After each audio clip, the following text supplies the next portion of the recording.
Welcome to China University Podcast. This is Jamesy, and today we'll explore the concept of expat envy. What exactly does this term entail? It goes beyond just mere jealousy. It's a sense of discontent and resentment triggered by another person's possessions, qualities, or luck. Envy often involves coveting someone else's success, possessions, talents, or perceived advantages. And ultimately, it leaves us all feeling dissatisfied with our own circumstances. But I think that distinguishing envy from jealousy is so important because, jealousy revolves around the fear of losing something one already possesses to another person. And it often, pertains to valued relationships, friendships, attention or affection or job opportunities. And in contrast, envy is more about yearning for what others have rather than safeguarding what we possess. And, I think that it's so difficult to talk about envy openly with your friends, partners, co-workers, or classmates because, most likely it will evoke negative emotions. But you have to start from somewhere, right? Because, man, if you think about it, feeling envy is inevitable. And accepting that is the first step towards understanding and overcoming it. Now, reflecting on my initial experiences with envy in China, I think that it didn't manifest so explicitly at first. And coming from Latin America, where economic success isn't uniform across all countries, I observed disparities between my opportunities, my privilege, and my economic background and those of my peers, right? My classmates, friends, and the Chinese people. And I don't know how to explain it to you, but I didn't immediately recognize it as envy. Maybe because it was kind of a foreign concept to me. I'm not saying that I never felt envy before, but look, growing up in a country with a well-defined middle class, let's say, meant that my friends and neighbors had pretty much the same things, like same opportunities, same possessions, same jobs. And of course, there were economic differences, but it was not a daily concern. And that is the main thing about living in China as a foreigner, that it often seems to me that, it becomes a daily concern. I might be wrong, of course, and you have the right to disagree with what I say, but I feel like everyone at one point joins the rat race, right? And this usually happens after a while, not the very first 2 years. I think that. Well, anyway, the thing is that as time passed, I began contemplating opportunities, those opportunities available to others and those seemingly out of reach for me. And in this context, I think that envy transcended monetary concerns and extended to opportunities afforded to different individuals, right? Some people came to China without the need of a scholarship. Some others came here because they got a job offer, right? And some others just didn't need to come to China to go to college, right? I don't know. And it was kind of hard for me to acknowledge these feelings, because I think that, like I said before, it can evoke negative emotions. But you know what? After talking about it with some friends and my therapist, I think that it can really foster a sense of shared experience. And this shared experience can help you navigate and eventually overcome the expat envy. And while this podcast may not provide a quick solution, it aims to prompt reflection. And I want to reassure listeners that they are not alone in grappling with these emotions. Anyway, upon arriving in China, one encounters a diverse array of individuals hailing from varied backgrounds and realities. Whether you're here for work or study, the likelihood of mingling with people from all corners of the globe is undeniable. This diversity, of course, extends to economic backgrounds and academic prospects and professional prospects. And inevitably, this leads to comparisons. And it may sound like a cliche to advise against comparing yourself to others, but, I have to say, you shouldn't compare yourself to others, but I think a more realistic advice would be to tell you that you can escape this inclination. Throughout the day, it's nearly impossible not to notice what others have, be it opportunities, partners, the chance to travel more frequently, higher salaries, better conditions, and sometimes you entertain thoughts like, oh man, I wish I had that job, I wish I had that partner, I wish I lived there. I wish I lived here, And I think that accepting that we tend to compare ourselves to others is a more realistic approach to overcoming expat envy. In the wise words often attributed to Carl Jung, I don't want to be good, I want to be whole. And I think what he was trying to say is that acknowledging that everyone has a shadow is part of growing. It's part of becoming someone better. Because the opposite of that, resisting these feelings, will only perpetuate these feelings even more. And as the saying goes, what you resist persists. So, a practical advice would be to recognize that comparing oneself to others and experiencing envy is part of the human experience. You know what? And no matter whose lives you examine, there will always be elements they possess that you lack, and vice versa. And also, you have to know that perceptions formed in our minds may not always align with reality. Especially in today's era of social media, where, man, we're virtually living in the freaking matrix, man.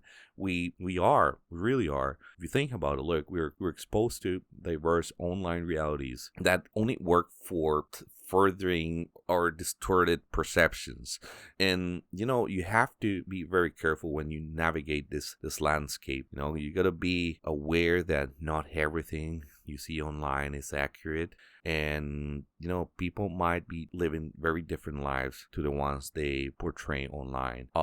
But anyway, man, think that accepting that what you see online is not always real is the first step to understand the dynamics of comparison and envy, and it can contribute to a more holistic and fulfilling personal journey in China. Now, I know it's easy to fall into the trap of believing that the curated life people present on social media accurately represents their reality, but you know what?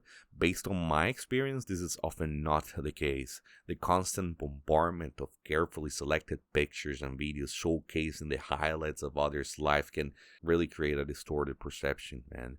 And I get it. People naturally share their best moments of their lives on social media, not the worst, right? Except for that one girl that what was that video? She went viral. It was like, I'm having the biggest breakup and I've ever had in 10 years. And then she was just like shaking all her body while she was sitting down on the bed. Anyway, where's that video, man? If you see it, please send it to me on Instagram. Oh God, freaking ADHD. What was I saying? Yeah. So anyway, man, if you're in a dangerous place in life, if you're going through a bad time in life, maybe you don't want to spend a long time on social media, because, man, you're gonna see a different reality there. And if your life doesn't look like that for you, then I think that you're gonna get into a very dangerous place, and you're gonna tend to compare yourself to things that are not real, and then you're gonna end up feeling as if you're missing out on something, or as if you're being wronged by life, more specifically by your life in China, right? Now, I think that expats in particular tend to be very quiet about these feelings, because like I said before, it's not something fun to talk about, right? Man, it's going to be a little bit confrontational, right? But I think that in my personal experience, talking about these feelings has proven to be a surprisingly wholesome experience, because sometimes you discover that others share similar feelings, and it can be confronting, I know, but it can also be eye-opening. And sometimes envy may even come from unexpected sources, with people we admire expressing a desire for aspects of our own lives. And there's a unique dynamic to envy within immigrant cultures, I think, because during the initial phase of settling in a new country, the focus is primarily on one's own journey. But as connections deepen and paths start to align, inevitable comparisons arise, and for those studying or working in China long term, the shared experiences with peers create a close-knit network, you know that, right? And over time, divergent paths become apparent, and this prompts to introspections about whether one is getting the best deal from life or their China experience. These contemplations don't typically surface in the first or even the second year, in my opinion. It takes time for such reflections to evolve. The key is knowing that this is a game, and sometimes it's just a game happening in your own mind, right? But it's part of your journey, I guess. it's part of your self-discovery journey. Because man, the reality is that life is a complex tapestry, and you're gonna compare yourself to others at one point or another, and you're gonna be happy for your friends whenever they achieve things, but at the same time, you're gonna ask yourself whether you're making the right decisions, right? So your friends graduating, getting job opportunities, or getting higher salaries, or leaving China and doing life outside of China, getting married and all that, having kids, and I don't know. You really start thinking about your own life and whether you're acting right, whether you're supposed to be where you're supposed to be, right? And it makes me think a lot about scholarship students and students in general, because you often see that students they get different scholarships, like master degree scholarships or doctorate degree scholarships, and man, they are not as easy to get as you would think, right? You have to work for them, and sometimes it feels like it's a lottery, and man, not everyone gets scholarships, and then it feels awful when you don't get a scholarship. I think that you feel rejected, you feel you feel inadequate, right? And man, the thing is that in China, not everyone is going to get the exact same thing. That's what I don't know, man. It sounds like such a platitude, but it's real. Not everyone's going to get the same thing, and in China, then the expat community, it becomes even more evident. Let me coin an example here. For example, the 20K a month that they promise you. Well, no one really promises you that. Like, no one really promises that you're gonna get paid 20,000 yuan a month after graduating. But people still have those expectations, right? Like, you expect that your salary is gonna be at least 20K a month, and the reality is that no, man. Like, it might not be it. And yeah, like some people have that salary, but it's not everyone. It just takes an employer not thinking that your work is worth 20,000 yuan a month, and they're not going to give it to you. So I think that the same thing happens with education here. I've noticed that a lot of people pursue, advanced studies or postdoctorate, getting a postdoc, right, in China. But man, it's actually really difficult. It's not as easy as it seems, And I think it's very competitive, especially if you're trying to get postdocs in majors that are not related to STEAM, being science, technology, engineering, and mathematics. In case you didn't know, but anyway, that's just my own experience with what I have seen. And I don't know, I think that those are the kind of things that make people feel envious sometimes, expats in China. And I don't know, it's just I had to bring it up because I think that no one ever talks about that, and it's crazy because I've seen like people envying those that can afford to pay their studies in China and live their lives in China because their parents send them money, or because they have scholarships back home, or because I don't know, they can afford it themselves. But then I've seen those who are self-paid students envying those who have scholarships because they wish they didn't have to spend so much money paying their studies, because often they have student loans, but in the eyes of people from developing countries, they think that these people can just like magically live wherever they want, and sometimes, man, like people are living on like student loans. And yeah, the other reason why people might envy you, let's put it the other way around. Let's say that, all right, you are a student, but then there are people working in China who wish they could be students, right? Because they have to work their ass off, and even if you're a teacher, man, being a teacher is not an easy job. It pays well in some instances, but it's not easy. That's why they pay it. And some people, they wish they could go back to school and get a scholarship, right? But in the eyes of the scholarship students, they probably see this person working in China as someone who made it already, who is living the China dream, right? But maybe the other person doesn't feel that way at all, right?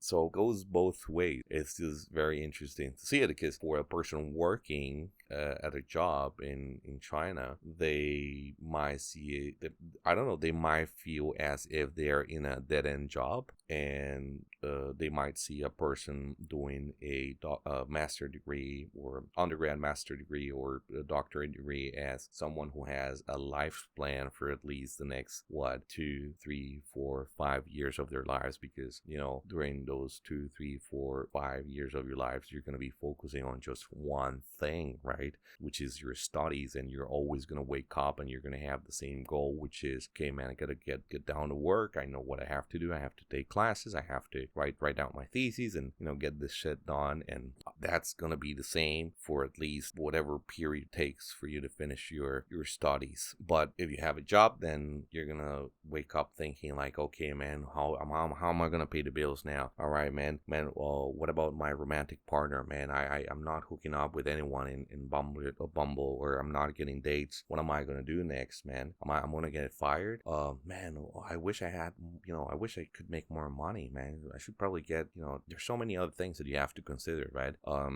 It's so different, man, to study. I think it's so different to be a tourist in China, study in China, and work in China. And it reminds me of this joke. Let's see if I remember it. It was about this guy who died and went to heaven. And, he thought that heaven was really beautiful. It was really divine. But at one point, he just thought that heaven was boring. And, he was walking around heaven, and he, approached the gates of hell, and he heard it was a massive party, what it sounded like, a massive party with music and all that coming from the gates of hell. And he asked Saint Peter, hey, man, well, what's going on there, man? Oh man, that's hell. And then Saint Peter was like, you want to go take a look? The guy was like, sure, let me go take a look. And then he opened the door, and there was a lavish party with, women and men dancing naked and having a great time, and there were orgies and food and everything you can imagine. And the guy was like, man, this is outrageous. They're having a great time. They're having the time of their life. And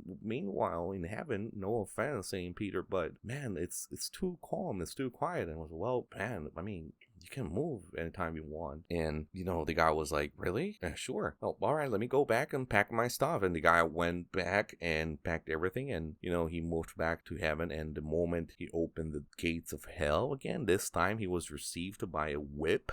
And he was, dragged around hell and hit and smashed against the ground. And there were people suffering and yelling and, shouting. And it was a terrible scene, nothing like he had seen when he went there the first time. And, then he turned back and he asked Satan, man, what the hell is this shit, man? Oh, man, he said, one thing is tourism and another thing is residency. So anyway, what I'm trying to say is, like, one thing is experiencing China as a scholarship student, as a student, as a tourist, and as a person who lives here and works here. It's totally different, man. So there are different aspects that you're gonna envy about others living in China.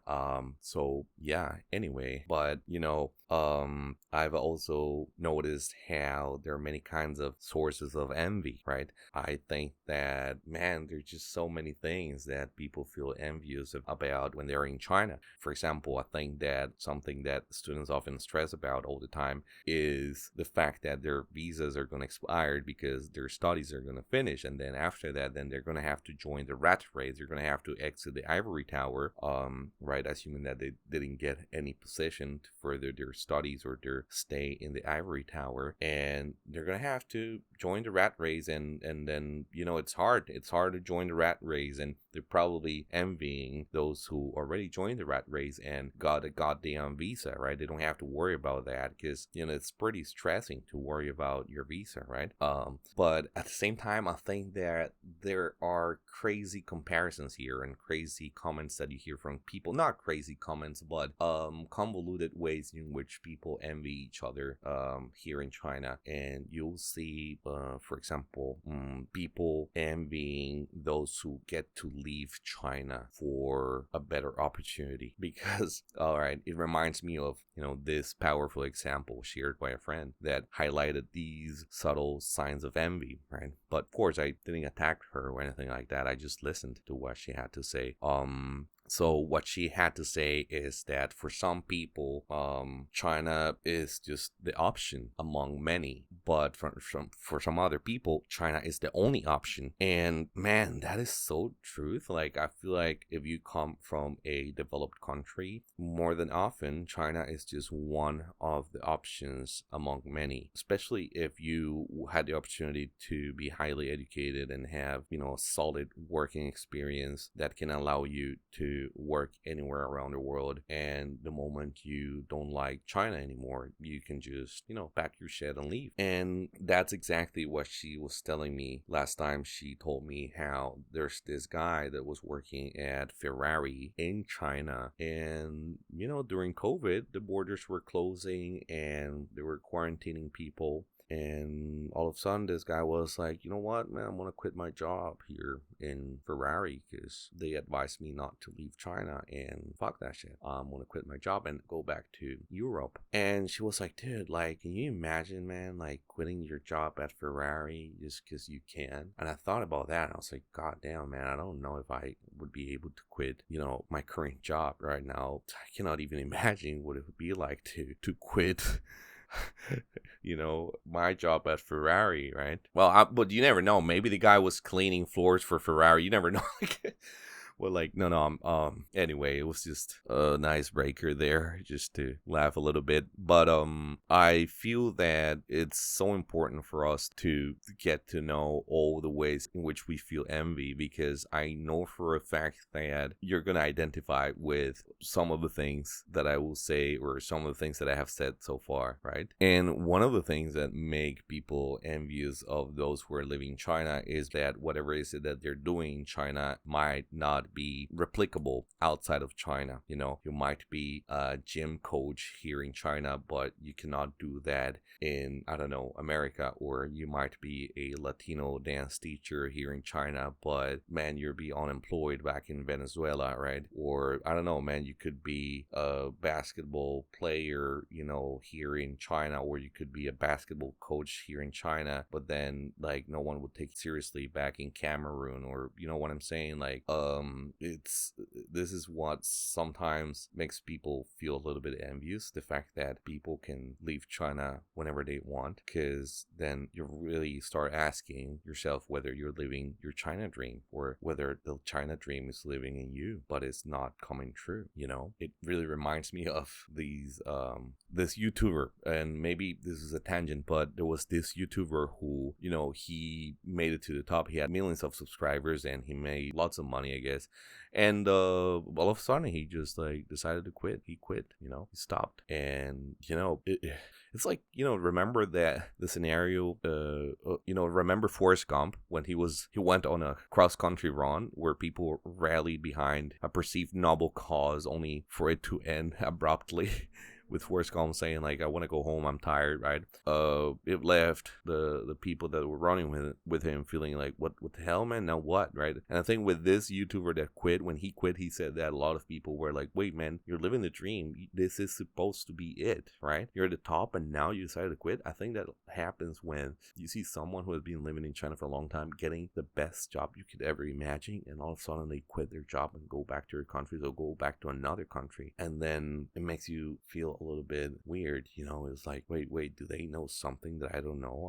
Am I chasing like smoke? Like, is what is going on, right? And I don't know, this, you might wonder, how am I so familiar with these feelings, right? Oh, that's because I have experienced those feelings before. I have had those intrusive thoughts sometimes, and I am sure that other people have had them too. It's just that no one ever talks about it. So I feel that I've talked a lot, probably a little bit less than 30 minutes. But anyway, another thing that I wanted to talk about is that in navigating these complex emotions, foreigners in China sometimes engage in unconventional behaviors, often driven by envy or jealousy. And this phenomenon is deeply rooted in immigrant culture, in my opinion, because, after talking with friends and, man, even diplomats, that's me. I hang out with diplomats, of course not. But anyway,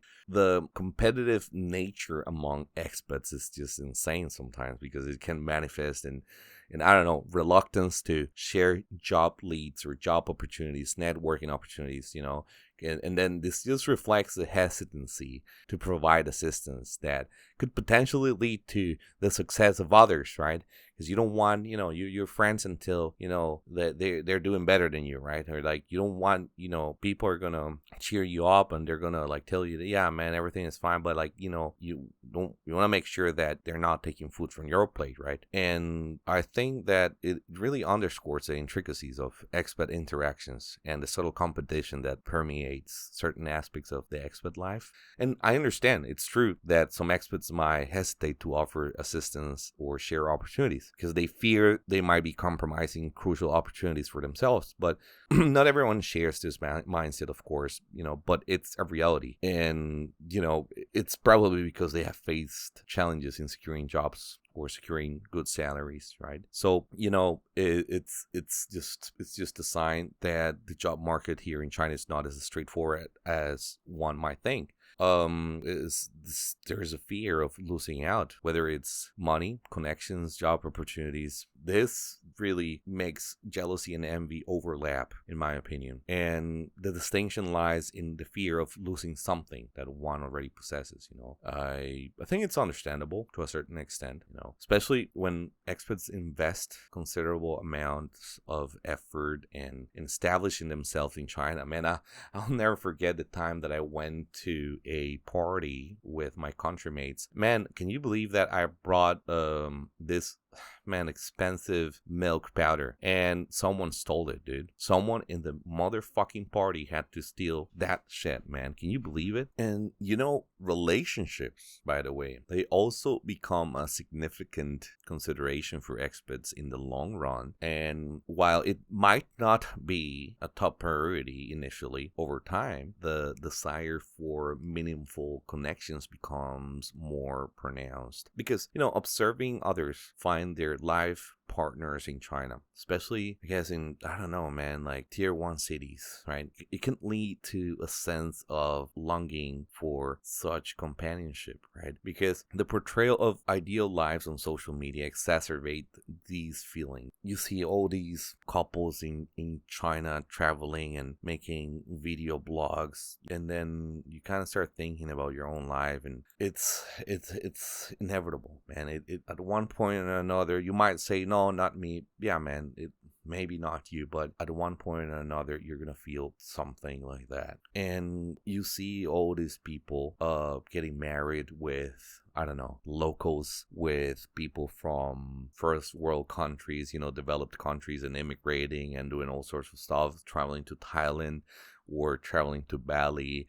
And then you start asking yourself if you're ever going to have anything similar to what you're seeing, right? And man, it's just so classic of humans. And to paraphrase Charles Bukowski in his book The Post Office, you can't blame a person for wanting something better for their lives. Wanting something better is a natural inclination. It's not something to be blamed for. But the harsh reality is that envy is an emotion that will surface sooner or later. I'm telling you, people around you may protect an image of a perfect life, seemingly content and happy, but often it's far from the truth. So I'm not telling you that to take joy on the fact that other people suffer and pretend not to suffer, but just for you to understand that we're not alone.